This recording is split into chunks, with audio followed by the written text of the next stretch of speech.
Welcome to O-Talkin' with Dave. Here's Dave. Hey, how we doing out there? I hope you are doing well. I am top shelf myself as usual.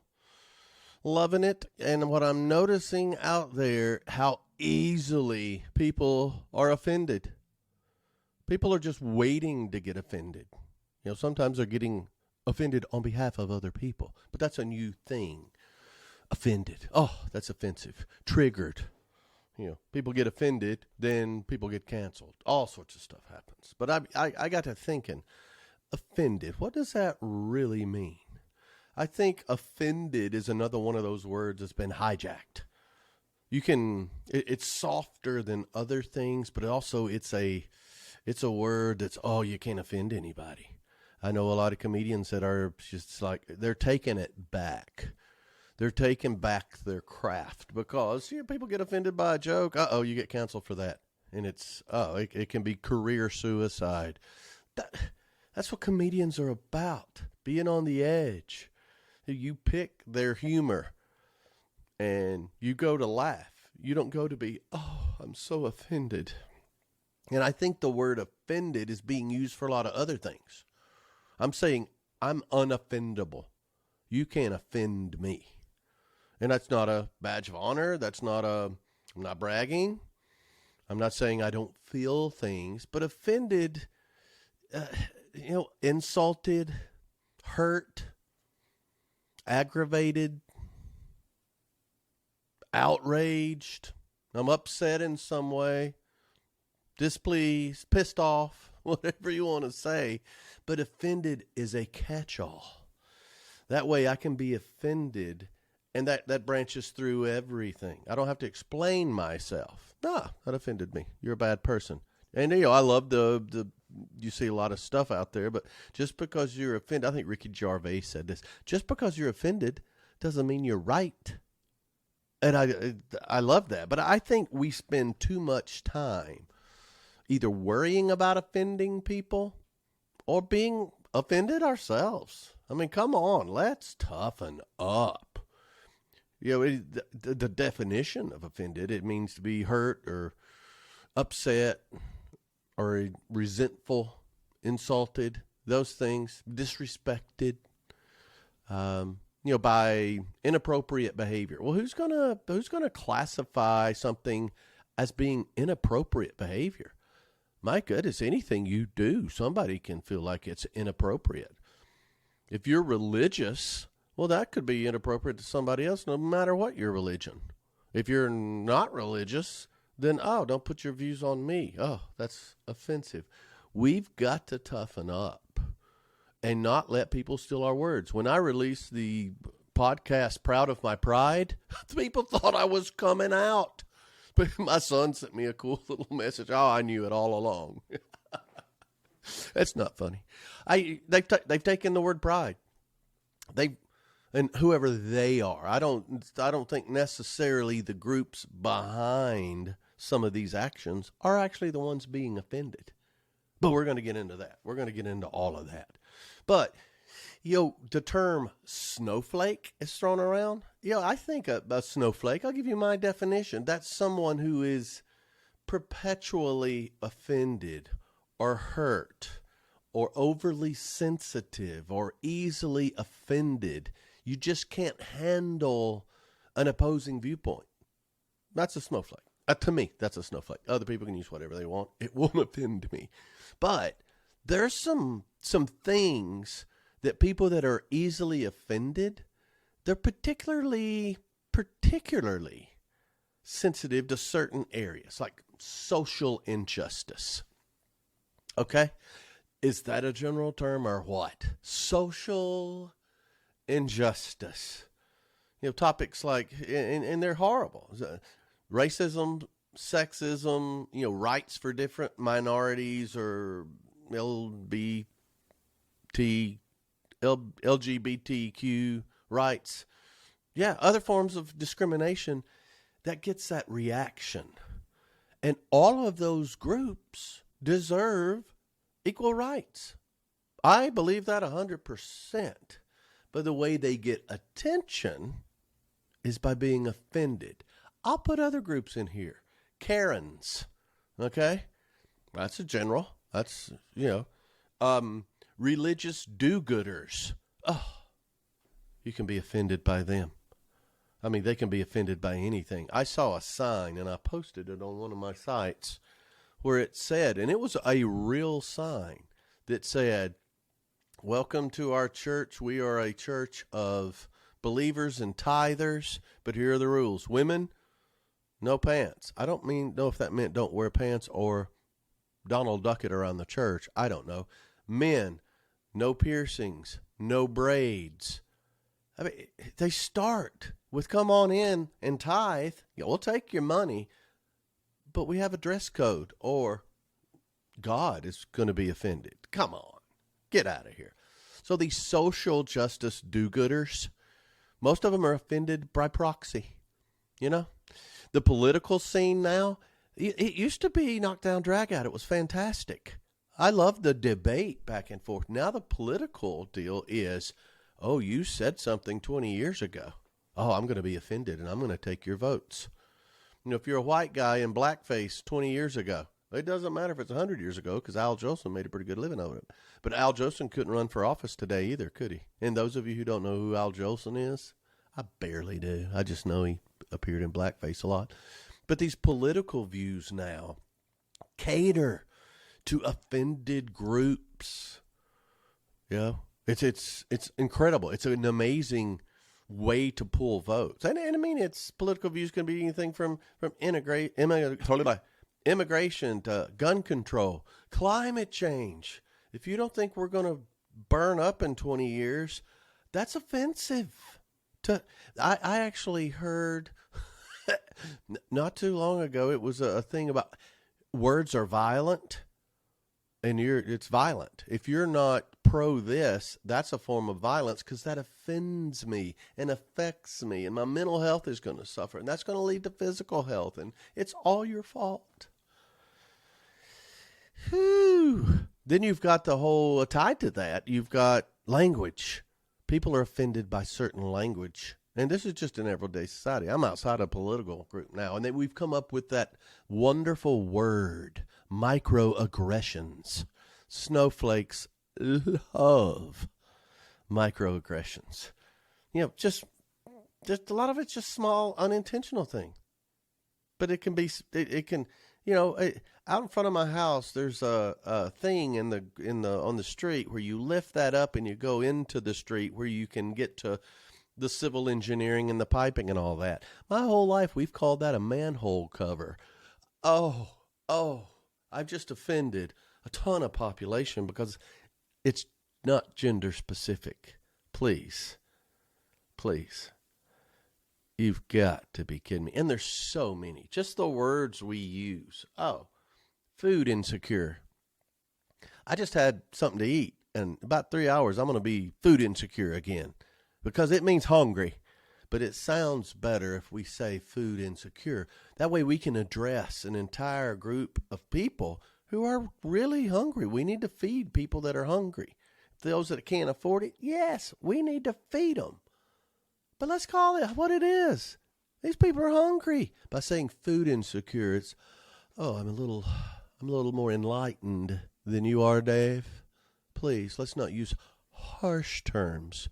I said this earlier about being in the Bay Area and the commercials around pregnant people. Pregnant people.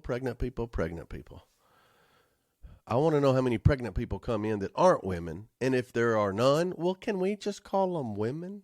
No, that's going to offend somebody. Oh, Dave, please. Then the whole cultural appropriation. And that's adopting elements of one culture by another. And an example of that, how crazy this is, woke. The term woke, that was brought about by the African American community to fight for civil rights. If you understand there's an inequity here, okay, and you need to fight for that, that was considered the woke movement back when it was pure and it was right and it was a good thing. That's been appropriate by a bunch of Karens and crazy radicals But where now, leave it up to a bunch of white people to take a black term and destroy it for the sake of feeling better. And that's almost being offended by proxy in that regard. And then, I mentioned it earlier about the humor and the comedians. Jokes have gotten to the point, and I'm not taking up for these people, but if you don't think they're fun, check them out before you go see them. How about that? And if you don't think they're funny, don't go. Now, Michael Richards, he made a mistake. He admitted a mistake. He was beloved by all of America, and then he was canceled because of an indiscretion. He admitted, I shouldn't have done it.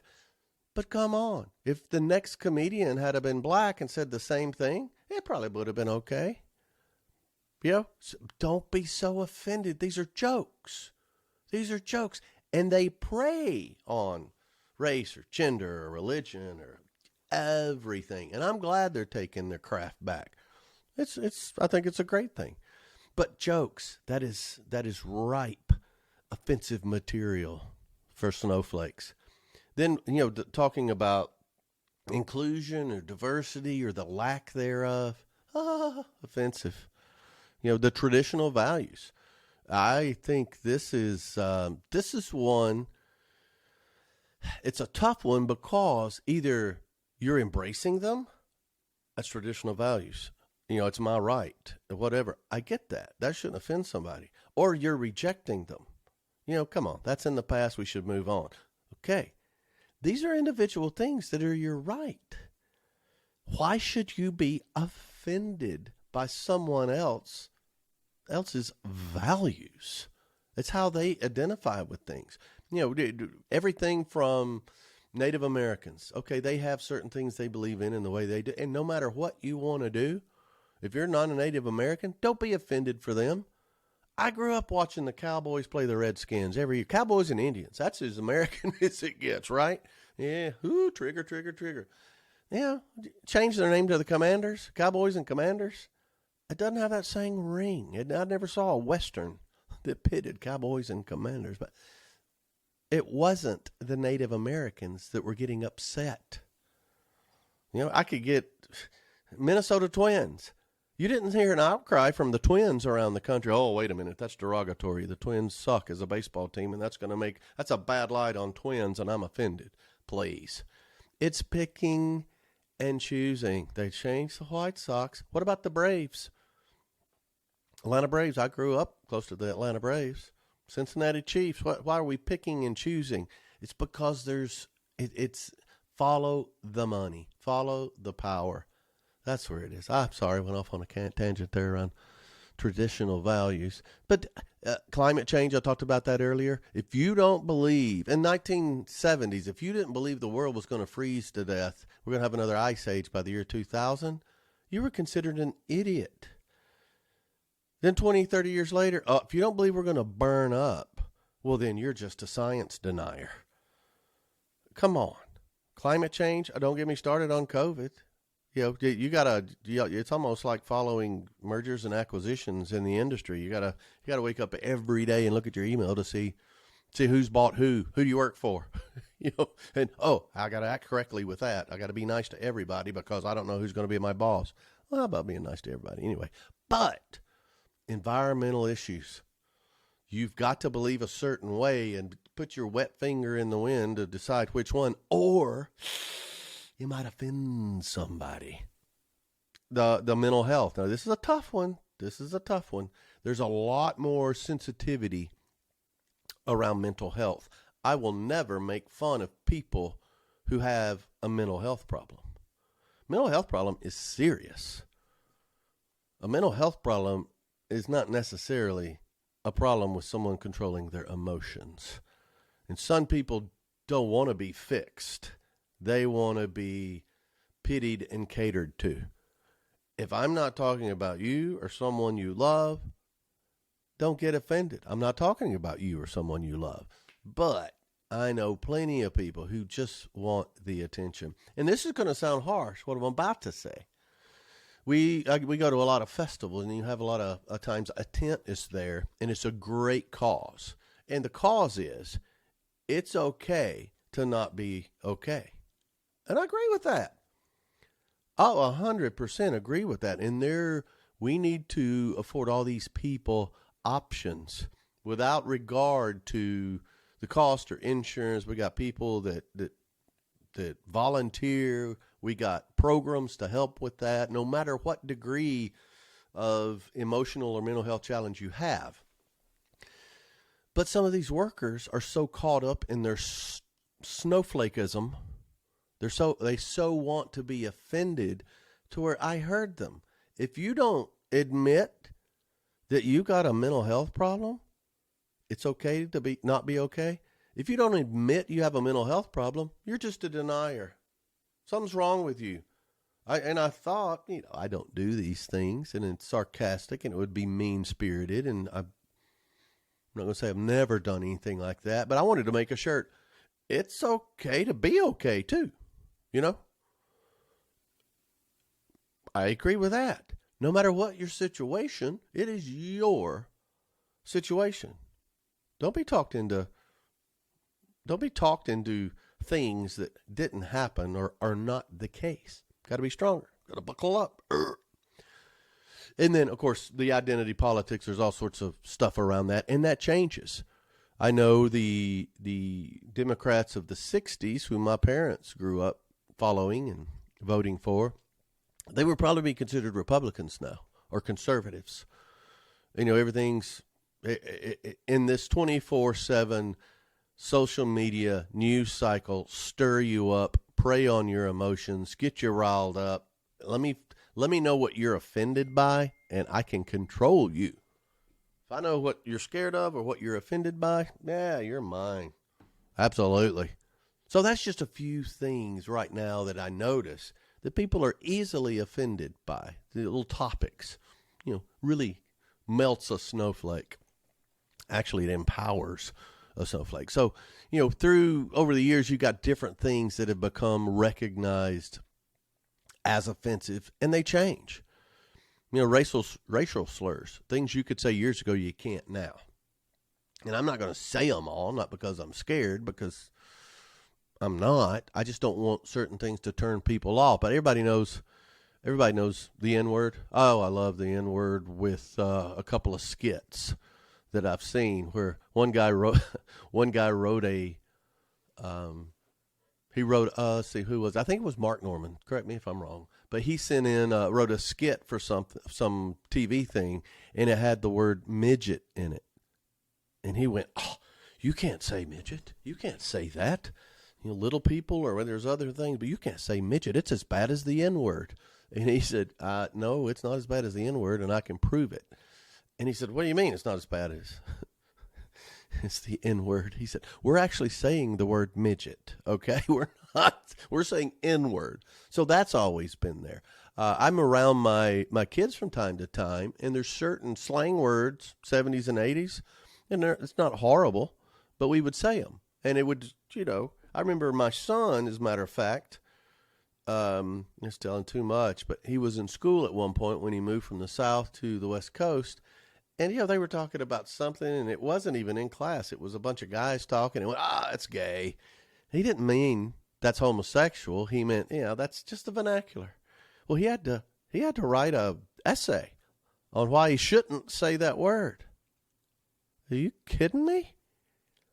Well, gay started, I think first time I ever heard it was in a Christmas Carol. They took that word too. But I wrote that essay. It was wonderful, by the way. It was great. I spent the weekend doing that. We turned it in, and I went with him to turn it in. It was fantastic. But gay, good, bad, I don't know. The things you can say, I heard the other day that, I know a person that is transsexual. Back in the day, I think we called him a transvestite, back in my Rocky Horror Picture Show days. And she said, I'm a tranny. That's what I am. Everyone moved to California. I didn't know what to call people from Latin America. I didn't want to offend them.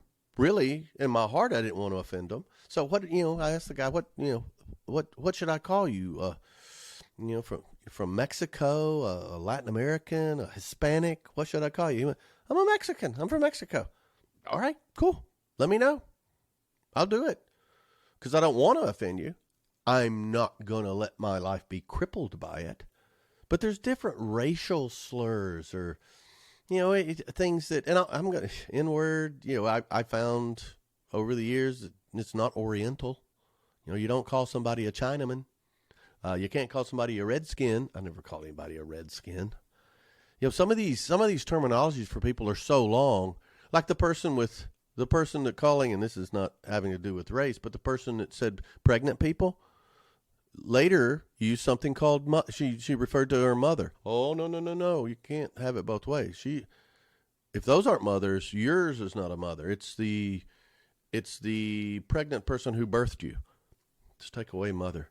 And another thing, I was in an airport recently, and I was sitting adjacent to someone who had transitioned. It was a lady now, and she had a dog.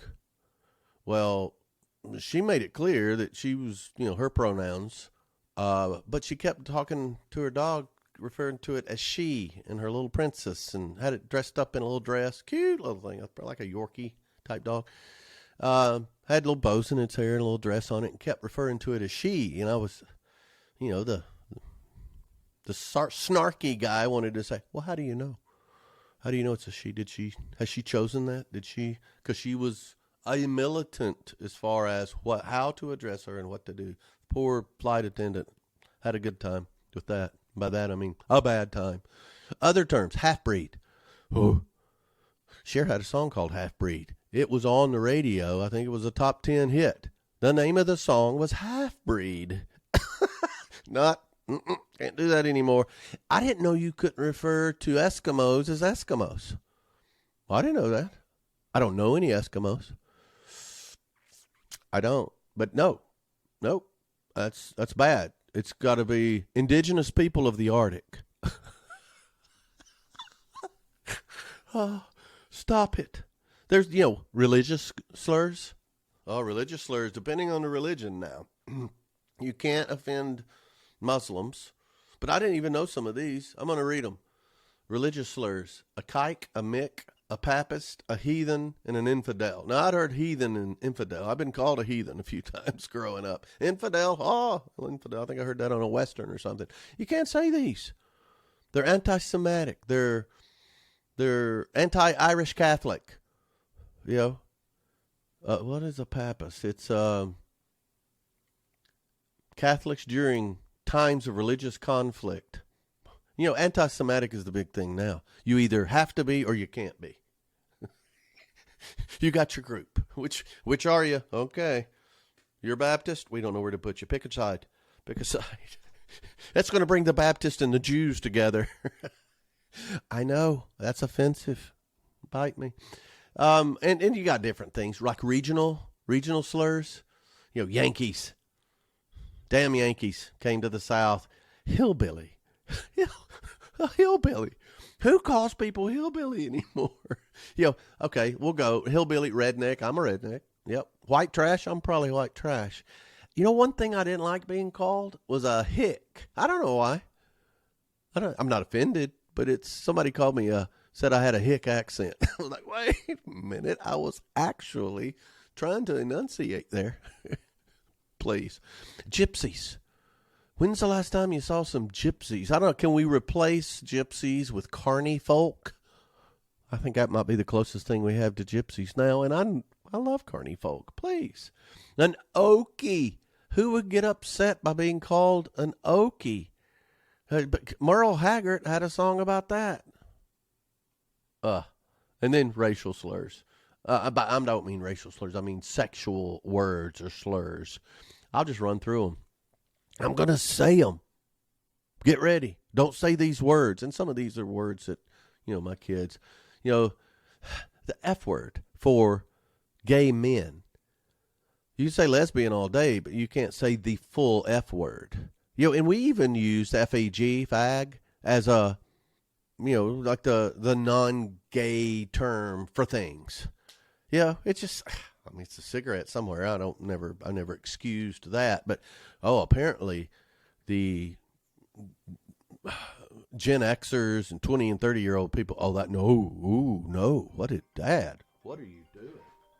What are you doing? That's crazy. For lesbians, don't call them a dyke. Don't do it. I mean, I don't think I would just because I just don't think I would. Tranny, I've learned that that's okay. I just learned that that's okay. Now I'm hearing it's highly offensive. I'm sorry. A sissy. A sissy. You know what that is? That's an effeminate or weak man. I don't think that's fair. I know a lot of heterosexual, a lot more heterosexual than me. But wait, I don't mean it that I don't mean it that way. But they're, they got some female mannerisms. I remember that was something that you called somebody instead of calling them gay. They're sissy. Oh no. And then queer. This says you can't say queer anymore. What are we doing? Who's making these rules? See why it's so hard to not offend certain people?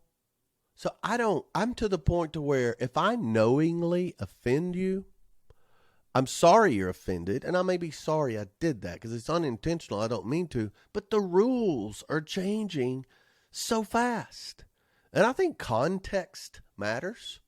I believe that. I mean, if you know how I'm referring to something and you know if I'm trying to hurt you or not, we actually had a talk this weekend about people using the wrong word in a sentence that turned it from a normal thing into something very inappropriate, but they didn't know what that word meant. Probably shouldn't have used it, but context matters.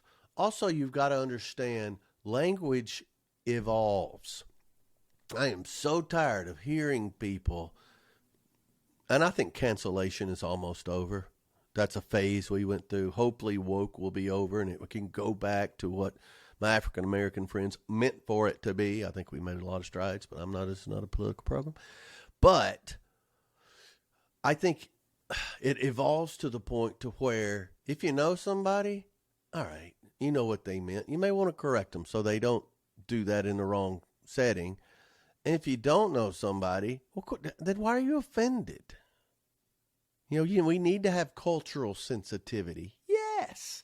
We need to evolve as much as possible. Yes. But we can't lose control of our language and our behavior and who we are just to keep from offending a few people.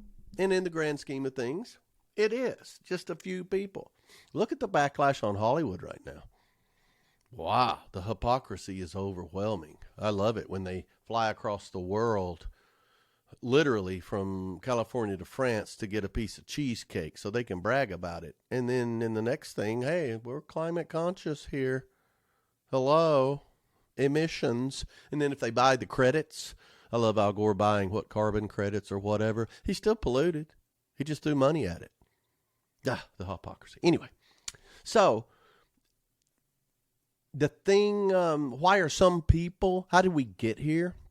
Why are some people more offended by things than others? And I think there's some real reasons, some cultural reasons. I mentioned it earlier with social issues, the awareness. People have a platform now. You hear it more, a 24-hour news cycle around increased social awareness and what's going on, social justice. You have all these groups with racism, sexism, all kinds of discrimination. I don't believe in discrimination. I also don't believe in DEI. I believe get the best person for the job, but give everybody a chance. Let's look at them. The social media, and I'm back and forth. I'm not going to make any bold statements because I don't want to back out on it. But I tell you, social media is a pariah. It's horrible because it has many good things about it. Many good things about it.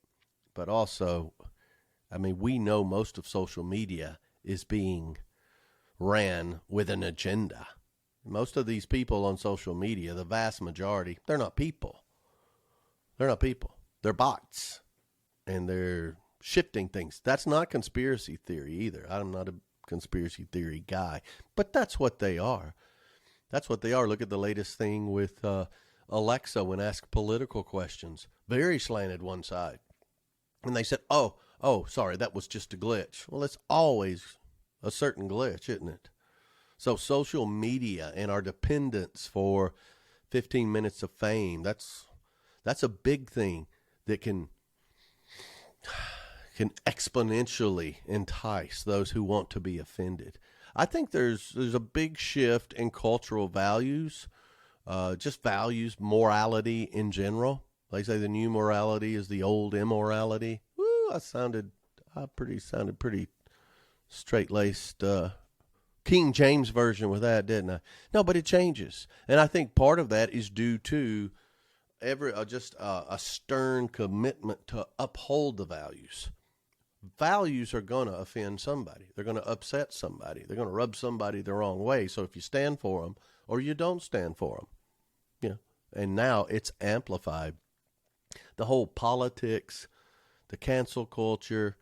I tell you one thing that I think, to go back to the social media, one thing that really stirs the pot is the drastic decline in face-to-face interaction.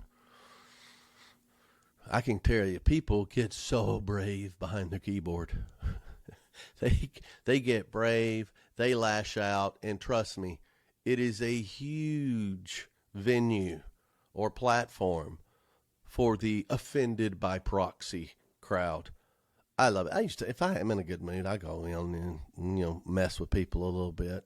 I love the posts people do with just to start a fight. Here's a glass of water, and people go nuts. Or here's a stick, and just a lot of people are having fun, making fun of those that get offended. But during that course of the conversation, they do get mad. It's great, and I love it. People, the clickbait. I read through the clickbait. I try not to comment, because then I'm part of the algorithm that's going to pull more my way. But just people will, say something, or they'll ask a question. Name top 5 bands of all time. You're just picking a fight.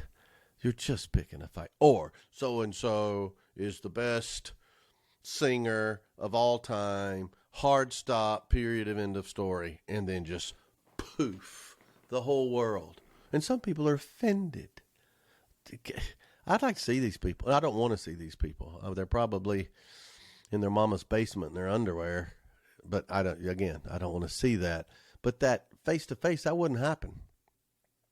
Face-to-face, that would not happen. You can go to the biggest metal show you want, and it's a debate back and forth. Or, yeah, you're probably right, dude. Or at least top 10. They don't talk that way, but that's the way I talk when I'm talking like them. But I guarantee you wouldn't say the stuff face to face you do online, because you don't have the guts. You've got keyboard cojones. That's what you have. So, the whole online stuff. First of all, there's no real ramifications other than your weak mental state that can cause you to be offended and upset and all of that. It's just somebody typing. But what it does, it destroys the other parts of communication.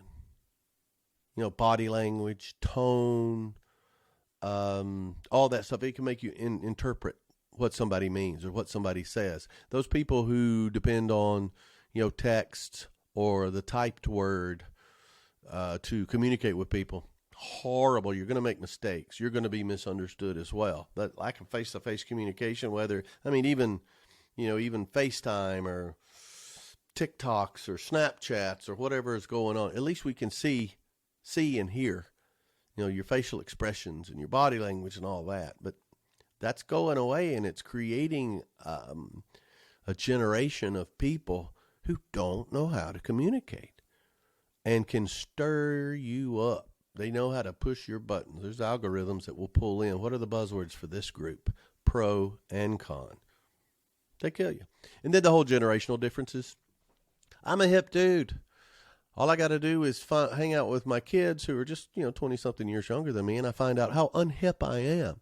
And we could probably hang out with some people in their teens to show my kids how unhip they are. So you got generational differences that rev up some of this stuff. One thing that speaking of algorithms and social media and all that, they have things, they're called echo chambers. And what they do is they will repeat certain viewpoints over and over in different ways. They'll have different demographics, different regions, but they'll echo a belief that will make someone think that's the way. Oh, it's growing. I need to either be this way, and they'll conform, or oh no, the end is near, doom and gloom, and they'll get offended or be hurt or what. But don't fall prey to any of this. I'll get to how we can overcome some of this in a bit, but then the whole mental health side of things. There's so much focus on that. I think I even heard recently that, and I don't want to talk politics, but I have to, because if somebody's going to be offended, they should be by this. They're reaching out to the more effeminate and less manly males to get their votes. I think they called them the low testosterone males. Hello. If you want to be offended, there you go. It's from a 60-year-old man with low T right here. Kidding. Doesn't work on me. But that they're being offensive in the way that they're approaching a social group. And they're the ones that are getting offended the most. What do you think about that? Yeah, so we're doing ads and echo chambers that would appeal to more effeminate or low T men just so we'll get their vote. So see, this is how they're using. This is how succumbing to being offended can impact you, can impact others' approaches on you, approaches that are proven to win, by the way. I talk to, there's a lot of groups, people being offended by proxy. These are your virtue signalers. A lot of them are pretending to be offended to get attention. We know that. And that's being offended by proxy. I'm upset on behalf of the American Indians because of red-skinned potatoes are growing in popularity, and those kind of potatoes are racist, and I think they should ban. We should go to more of a russet potato to not offend the indigenous Americans. Oh, what? Russet potatoes offend the Irish? Oh, I think we should do away with potatoes. Maybe go to a sweet potato. Nope, sweet offends. Oh, okay, well, no more potatoes. I'm going to turn, I'm going carb free. You know what I mean? That kind of stuff. And some of the tactics they use, like allyship. There's another woke word, allyship. And I hate this for people who genuinely want to help and support somebody. Maybe you're not the right spokesperson. Maybe you're not. You can speak out about offensive language or offensive behavior, but if you're offended by proxy, you really don't have the credibility to do that. If you want to talk about racism, I don't think I'm the spokesperson. I'm sorry. If you're going to talk about the war of northern aggression, okay, I'm probably your guy. We didn't lose that war. We ran out of time. That's why we keep reenacting it. But you've got a lot of different things around, a lot of social pressures around being offended. We should be offended. Aren't you offended? And I love it when they go to demonstrations and ask, what's the main thing that you're fighting for here? They don't know. What problem do you really have with the other side? What would make all this okay? I don't know. I mean, you got the feminists that aren't standing up for those victims of the Me Too movement, and then they're walking around with vagina hats calling everybody else out of their mind. I don't get it. Some of you are offended by, or just maybe it's misplaced. I tell you what gets on my nerves is the virtue signaling. These are those people that are getting all stirred up and want you to be stirred up too, just for attention. Yeah, we get this a lot with the HOAs, with the Karens, with the people posting themselves during volunteer work, with those people standing up for something. They're hashtag blessed on Sunday morning and partying like a Kennedy on Saturday night. But, here's a picture of us at Easter Sunday services. Okay, that's virtue signaling. Some people just do stuff in public. The most virtuous people you see are those who do things no one ever knows about. They don't need the attention. They're not doing it for attention. They're doing it to help.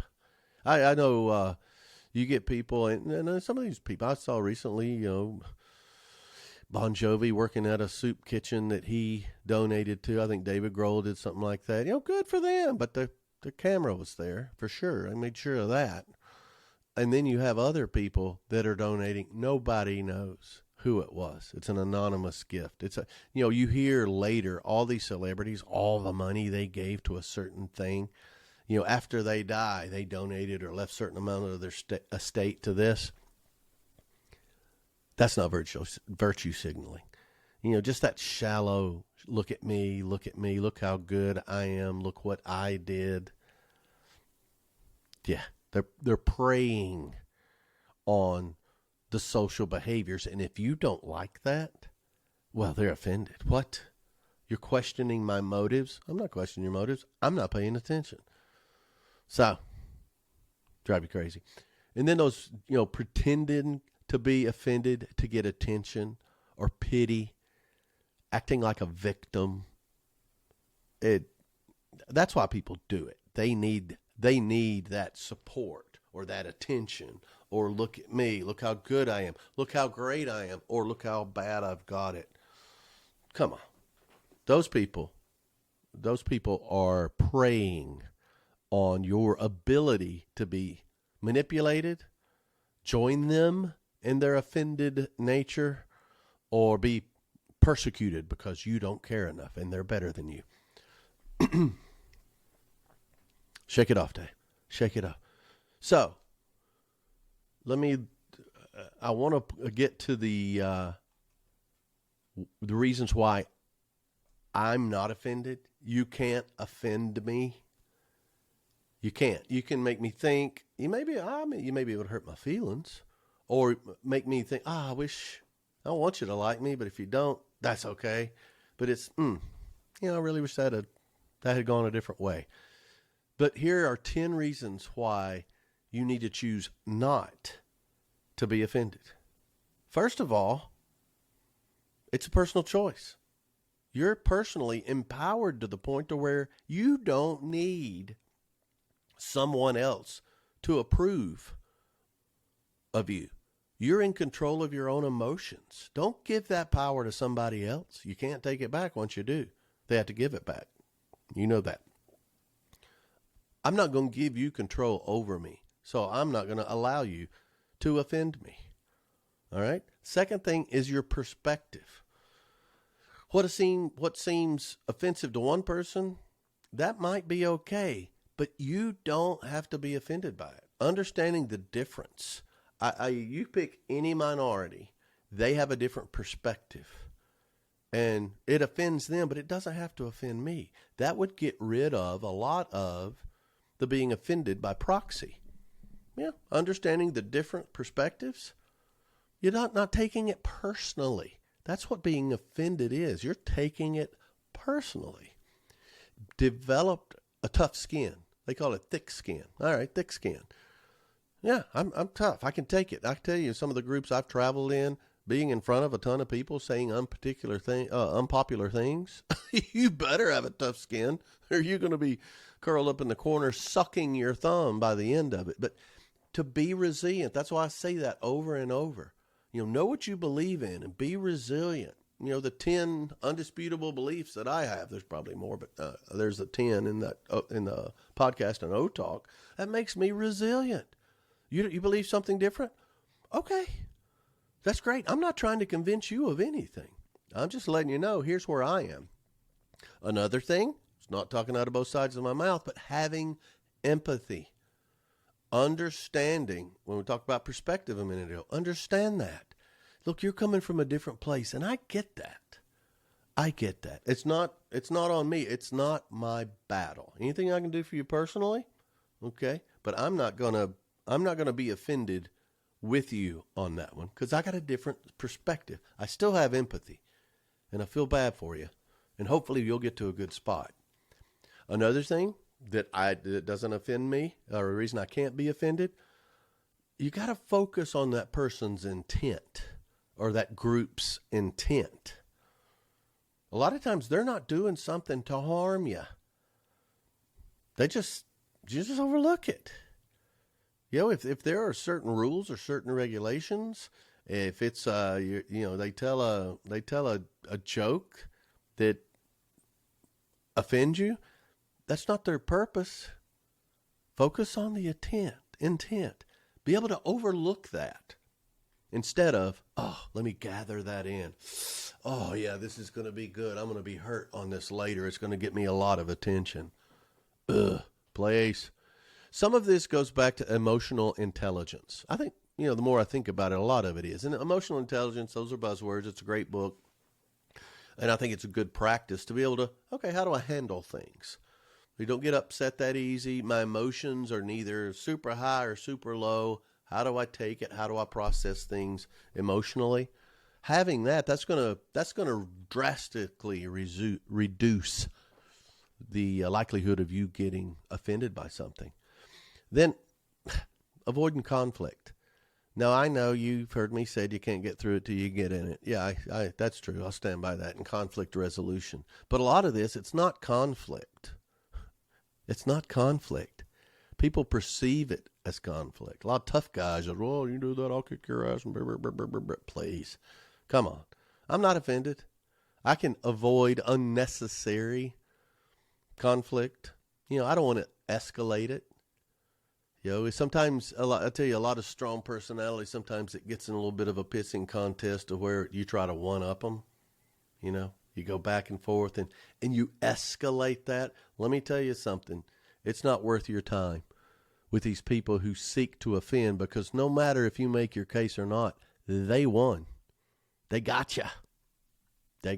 So you've got to have self-confidence to avoid being offended. A confident person is going to be a lot less likely to be shaken by something negative or controversial or contrary to their beliefs. It's good. Hey, I can agree to disagree. I've got a ton of friends that may even be offended by this podcast, but they know me. They know my intent. But there are things that we don't agree on. We usually don't talk about them. Occasionally we will, usually in private, not in public. And that's okay. We can still be friends. How about that? Two people disagreeing we're not offended. We just disagree. I think that's the definition of an adult. I don't know. Also, there's a lot to be said for